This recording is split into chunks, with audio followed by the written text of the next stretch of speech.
চাকরির খুচরো বিক্রিতে ঝামেলা, গ্রেপ্তার নেতা, বেকার ঠকানোর ব্যবসা কি শুরু হয়েছে? খবর তো সেটাই উঠে এসেছে। ইন্টারভিউতে কেলেঙ্কারি, জেরবার বিশ্ববিদ্যালয়, মানে পরপর 3টা এরকম প্রতিবেদন উঠে এসেছে, দেখলে চক্ষু অবশ্যই চড়ক গাছ।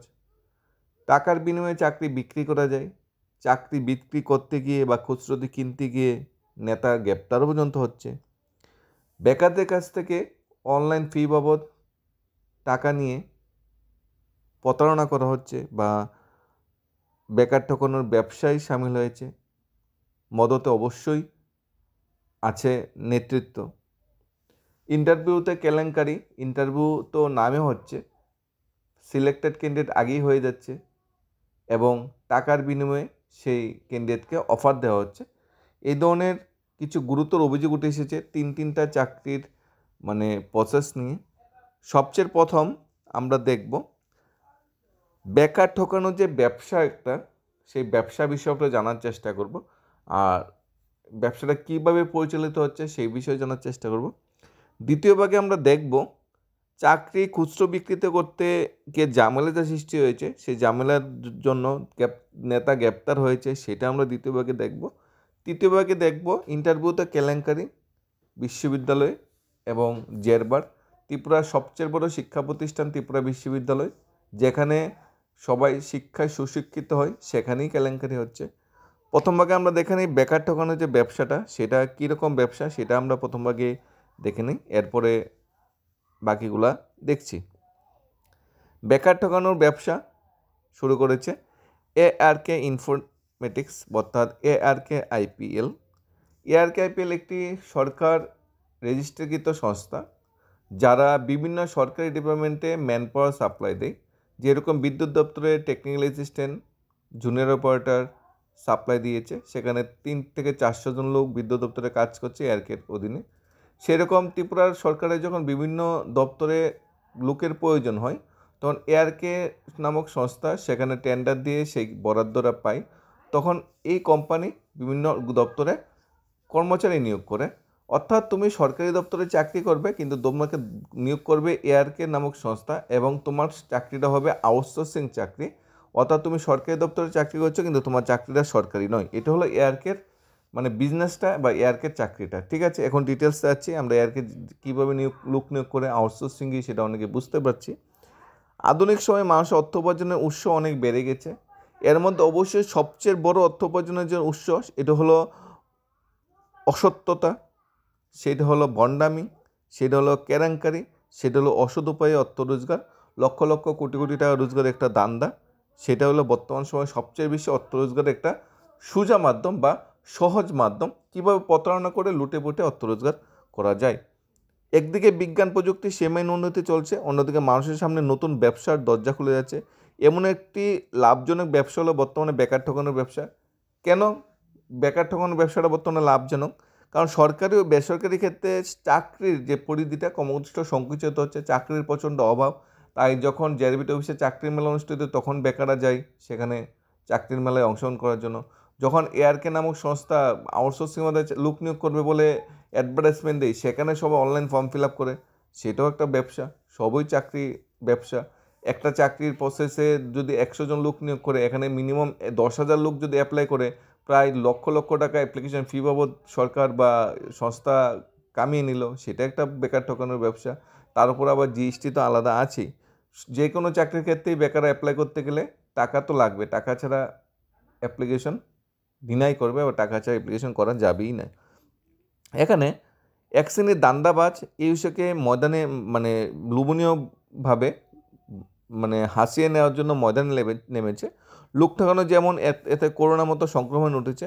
জল যেভাবে একটা ক্ষুদ্র পথ পেলে প্লাবন হয়ে বয়ে যায়, ঠিক সেভাবে লোক ঠকানোর কারবারিরা সামান্য পথ পেলেই রাজপথ বানিয়ে নেয়, কোটি কোটি টাকা সাম্রাজ্য গড়ে তোলে। এইভাবে বেকার ঠকানো, এমন এক লোক ঠকানোর কারবারের সন্ধান পাওয়া গেল উত্তর জয়নগর আশীর্বাদ হাউসে অবস্থিত অভিষেক খুলে বসেছে ARK ইনফরমেটিক্স প্রাইভেট লিমিটেড নামে একটি বেসরকারি সংস্থা, যারা কিছুদিন আগে দৈনিক সংবাদ সন্দর্ভ পত্রিকাতে অ্যাডভার্টাইজমেন্ট দিয়েছিল যে 171 জন লোক নিয়োগ করা হবে উক্ত সংস্থায়। 171 জন লোক নিয়োগ এর জন্য ন্যূনতম যোগ্যতা 8 পাস, মাধ্যমিক 12 গ্র্যাজুয়েশন পাস যে যোগ্যতা চাওয়া হয়েছিল, তারা যখন অনলাইন ফর্ম ফিল আপ করতে সবাই গিয়েছে এয়ারকে নামক সংস্থায়, তখন দেখতে পেয়েছে যে সবাইকে 500 টাকা করে ফিস দিতে হবে, লাস্ট ডেট 15 মার্চ। কিন্তু 500 টাকা করে ফিস কেন দিতে হবে সেটা এখানে বলা হয়নি, বা পেপারে অ্যাডভার্টাইজমেন্টও 500 টাকা ফিসের কথা বলা হয়নি, বা যে অ্যাডভার্টাইজমেন্ট তারা অফিসিয়াল ওয়েবসাইটে দিয়েছে সেখানেও 500 টাকার কথা বলা হয়নি। কিন্তু অ্যাপ্লিকেশন বা অ্যাপ্লাই করতে গেলে 500 টাকা লাগে। সবচেয়ে উল্লেখযোগ্য বিষয় হলো এখানে কোনো রিটেন এক্সাম হচ্ছে না, তারপরও কেন 500 টাকা দেওয়া হবে সেই বিষয়ে কোনো কোশ্চেন নেই। এরপর আরেকটা গুরুতর অভিযোগ উঠেছে যে উক্ত সংস্থার বিরুদ্ধে, যে তারা আগে থেকেই লোক নিয়োগ বা আগে থেকেই কোন 172-71 জনকে চাকরি দেওয়া হবে তারা সেটা আগে থেকেই সিলেক্টেড করে রেখেছে। তাই যখন এখন নতুনরা অ্যাপ্লাই করছে, যদি 500 টাকা করে অ্যাপ্লাই করে সেটা তাদের পুরোটি ইনকাম। যদি ধরে নিই ত্রিপুরাতে 1 লক্ষ বেকার আছে, 1 লক্ষ প্রার্থী যদি আবেদন করে যে আমরা চাকরিটা করতে চাই, কারণ বেকার তো প্রচুর আছে, 5-6 লক্ষ আছে, তাহলে 1 লক্ষ বেকারতে তার উক্ত সংস্থা কত রোজগার করবে? 5 কোটি টাকা রোজগার করবে। এর চেয়ে লাভজনক ব্যবসা আর কি আছে? এর থেকে বড় বেকার ঠকানোর ব্যবসা আর কি আছে? এখন চাকরি তো দেবে 171 জনে, কিন্তু এখন তোমাকে চাকরি দেবে কিনা সেটা তুমি কীভাবে বলবে? সেটা তো রিটেন এক্সাম হবে না। তাহলে 500 টাকা করে নেওয়া হচ্ছে, রিটেন এক্সামও হচ্ছে না, আবার সিলেক্টেড ক্যান্ডিডেট আগে থেকেই সিলেক্টেড করা হয়েছে।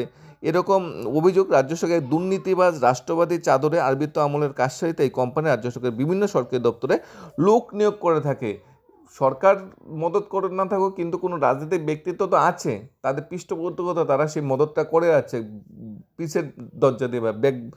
এখানে সেই সহযোগিতায় তারা এই ব্যবসাটাকে আরও বাড়িয়ে তুলেছে।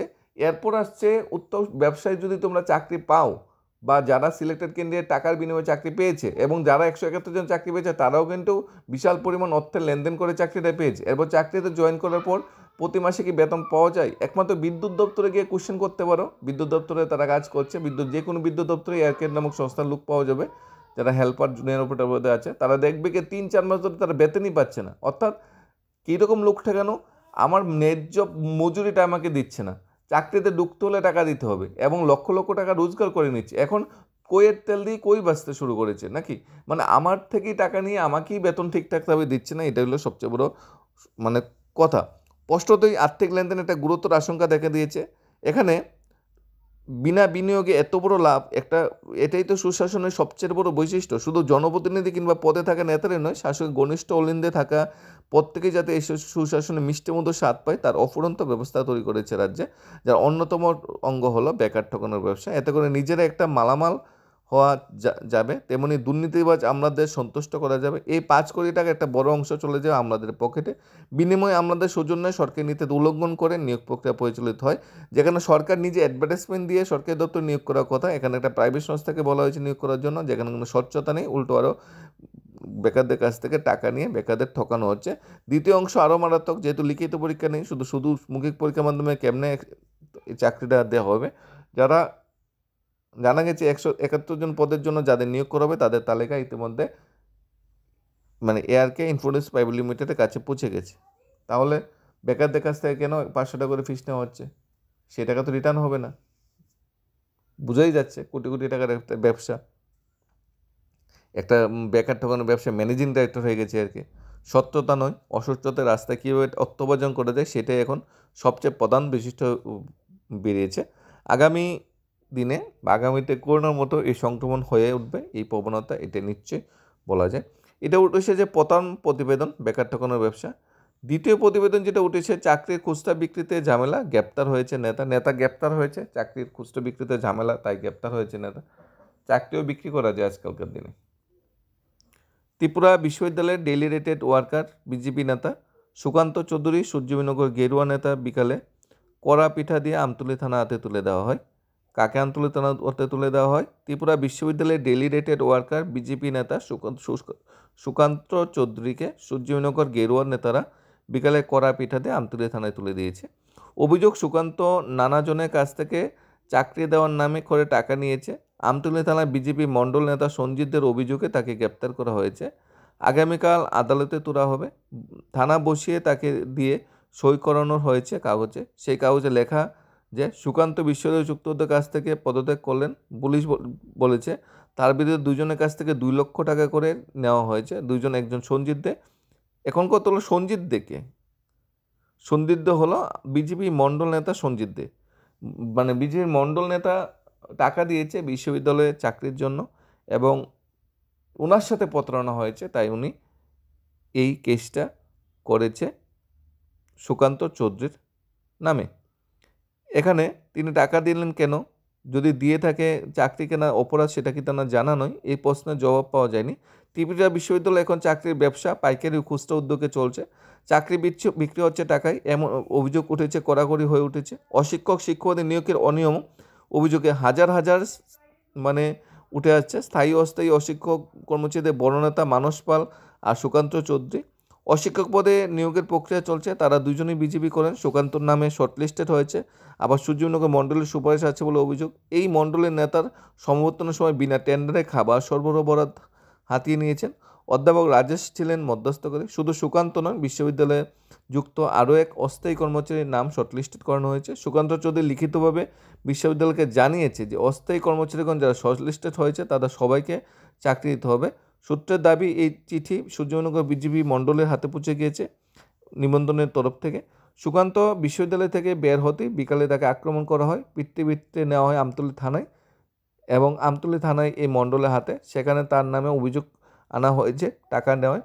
অস্থায়ী শর্টলিস্টে চাকরি দেওয়ার চিঠি নিয়ে গোলমাল। কর্তৃপক্ষ স্বচ্ছ নিয়োগ নীতি পাশে সরিয়ে দেখে বদমাশিকে প্রশ্রয় দিয়েছে আমাদের স্বপ্নের ত্রিপুরা বিশ্ববিদ্যালয়, যেখানে কোটি কোটি টাকার একটা সাম্রাজ্য গড়ে দিয়ে উঠেছে, টাকার বিনিময়ে চাকরি বিক্রি হচ্ছে। কেন যে বেকার প্রতারণার একটা ছক তৈরি হচ্ছে ত্রিপুরাতে, কেন যে সরকার এইগুলোর উপরে নজরদারি দিচ্ছে না, কেন যে সরকার এগুলোকে খোলা বাতাসে খোলা আকাশে ছেড়ে দিয়েছে সেটা বোঝা যাচ্ছে না। সরকার কি সেই বিষয়ে কোনো কর্ণপাত করবে না? বেকার চাকরি হতে সে ভাই বোনেরা তো সরকারকে বুদ্ধি প্রতিষ্ঠিত করেছে, তাই বেকারদের সাথে যদি প্রতারণা হয়, বেকারদের সাথে যদি ক্রাইম হয়, সরকার কি সামনের সারিতে এসে সেই ক্রাইমটা কি দেখবে না?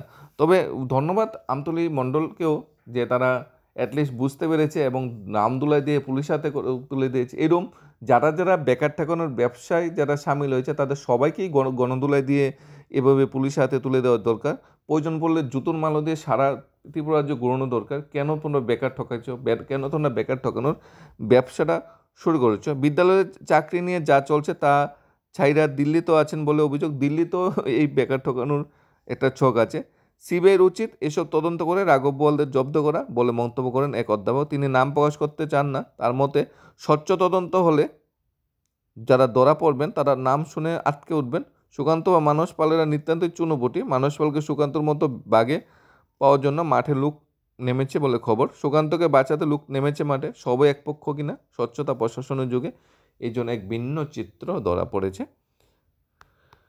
ইন্টারভিউ কেলেঙ্কারি জেরবার আমাদের স্বপ্নের ত্রিপুরা বিশ্ববিদ্যালয়। ডাবল ইঞ্জিনের ছোঁয়া লেগেছে ত্রিপুরা বিশ্ববিদ্যালয়ে। গতি আর গতি, শুধু গতি। যে গতিতে দেশ ও রাজ্য চলছে সেখানে চলতে গেলে মাঝে মাঝে দুর্ঘটনা কবলে পড়তে হয়। ত্রিপুরা বিশ্ববিদ্যালয় কর্তৃপক্ষ এই বিষয়ে মাথায় না রেখে ডাবল ইঞ্জিনের চড়ে গত্যমে পৌঁছাতে চাইছে, কিন্তু গতি তাদের মূল উদ্দেশ্য। কিন্তু ডাবল ইঞ্জিনের গতি বাড়িয়ে চলতে গেলে উপযুক্ত চালক দরকার। ত্রিপুরা বিশ্ববিদ্যালয় কর্তৃপক্ষ গতি বাড়াতে চাইলে দক্ষ চালকের অভাব হয়েছে, যার একটি জলজ্যান্ত দৃষ্টান্ত হলো চাকরি এক ইন্টারভিউ প্রক্রিয়ায়। মাত্র 2-3 মিনিটের মধ্যে ইন্টারভিউ শেষ। উপযুক্ত পাত্রে তাতে প্রয়োজন ডকুমেন্ট পেশ করতে পারেনি। গত 10 ফেব্রুয়ারি ত্রিপুরা বিশ্ববিদ্যালয়ের তরফে একটি নিয়োগ সংক্রান্ত বিজ্ঞাপন জারি করে। পারফরমেন্স আর্টস অ্যান্ড বিভাগের 4 জন সহকারী অধ্যাপক নিয়োগের জন্য একটা বিজ্ঞাপন জারি করে। শর্টলিস্টের মাধ্যমে যে প্রার্থীদের বাছাই করা তাদের 26 ফেব্রুয়ারি ডাকা হয় ইন্টারভিউর জন্য। এই দিন সকাল 10টা থেকে ইন্টারভিউ শুরু হয়। ইন্টারভিউ সাঙ্গপাঙ্গ হওয়ার পর প্রার্থীরা এক প্রকার বিক্ষুব্ধ হয়ে পড়েন, কারণ তাদের সময়ই দেওয়া হয়নি। ইন্টারভিউ 2-3 মিনিট কোশ্চেন করে ছেড়ে দেওয়া হয়েছে। ইন্টারভিউতে আদৌ এটা লুক দেখান ইন্টারভিউ বলে তারা সেটাকে অভিহিত করেছে। অনেক প্রার্থী তাদের রিসার্চ পেপার, পেন্টেড বুক, পাবলিকেশন, প্রজেক্ট ওয়ার্ক, বুক পেপার সহ আরও কিছু পেশ করতে পারেনি। এগুলির ভিত্তিতে ইন্টারভিউ বোর্ড এমপিআই মার্কস দিয়ে থাকে। অথচ যেগুলি দেখতেই চান ইন্টারভিউ বোর্ড, এই প্রহসনমূলক ইন্টারভিউ চাকরির প্রার্থীদের রীতিমতো বিক্ষুব্ধ করে তোলে। তাদের বক্তব্য, মাত্র 2-3 মিনিট ইন্টারভিউতে একজন অধ্যাপক চয়ন হয়ে যাচ্ছে, সেটা কীরকম যোগ্যতা যাচ্ছে, সেটা কীভাবে মার্কস দেবে, কীভাবে ভালো প্যাটার্নটা নির্ধারণ করবে, এটা কি আমাদের বিশ্ববিদ্যালয়? এতে কি ত্রিপুরা বিশ্ববিদ্যালয়ের সুনাম বৃদ্ধি পাচ্ছে? প্রত্যেকটা পদে পদে অশিক্ষক, শিক্ষক এবং এমনকি অধ্যাপক পদেও ত্রিপুরা বিশ্ববিদ্যালয়ের চরম দুর্নীতি চলছে। সেই দুর্নীতির মানে চিড়িয়াখানা যদি হয়ে থাকে ত্রিপুরায়, সেটা হলো ত্রিপুরা বিশ্ববিদ্যালয়। এখন একটা মুখে মুখে সবার একটাই কথা, ত্রিপুরা বিশ্ববিদ্যালয়ের চাকরি ফর্ম ফিল আপ করে লাভ নেই। ত্রিপুরা বিশ্ববিদ্যালয়ের চাকরি মানে দুর্নীতিবাজদের চাকরি, দুর্নীতি করে চাকরি হবে, টাকার বিনিময়ে বিশ্ববিদ্যালয় কর্তৃপক্ষরা চাকরি দিচ্ছে, সবাই তো দায়ী নয়, কেউ কেউ টাকার বিনিময়ে চাকরি দিচ্ছে। এত বড় কেলেঙ্কারির মহাসাগর ত্রিপুরা বিশ্ববিদ্যালয় হয়ে গেছে তা বলাই বাহুল্য। তবে সবখানেই বেকার ঠকছে, বিশ্ববিদ্যালয়ের চাকরি হোক, কেন প্রাইভেট সংস্থার চাকরি, সবখানেই বেকার ঠকছে। সরকারকে অবশ্যই এই জিনিসগুলোর ভিতরে একটু গুরুত্ব দিয়ে বিবেচনা করার দরকার যে কীভাবে এই বেকার ঠকানোর ব্যবসাগুলোকে বন্ধ করা যায়, কীভাবে বেকারদের কাছ থেকে যে অর্থ আদায় করা যায় সেটাকে বন্ধ করা যায়। অ্যাটলিস্ট চাকরি পায় বা না হয়, এই ফর্ম ফিল আপ বাবদ যে টাকাটা নেওয়া হচ্ছে, এটা কীভাবে একটু সরকার একটু রিল্যাক্সেশন দিতে পারে, সে বিষয়ে ভাবনার চিন্তা করা দরকার সরকারের উচিত, যাতে বিনা খরচে যাতে চাকরির অ্যাটলিস্ট ফর্ম ফিল আপটা করা যায়। আর ফর্ম ফিল আপ করলে যাতে পরীক্ষা ইন্টারভিউ যাতে স্বচ্ছতার মাধ্যমে হয়, সেটাও গভর্নমেন্টের দেখা উচিত। মাননীয় মুখ্যমন্ত্রী বারবার স্বচ্ছতার কথা বলে যাচ্ছে, কিন্তু স্বচ্ছতা যতই বলা হোক না কেন, এই ধরনের নিউজও তো পেপারে উঠে আসছে, প্রতিবেদন উঠে আসছে, কারণ কেলেঙ্কারি তো হচ্ছে। তাই তদুরূপ এই জিনিসগুলো তদন্ত করে কঠোর আইনের ব্যবস্থা করা দরকার, যাতে সবাই অ্যাটলিস্ট বুঝতে পারে যে বেকার ঠকানো এত সোজা নয়, এটা বেকার ঠকানোর রাজ্য নয়।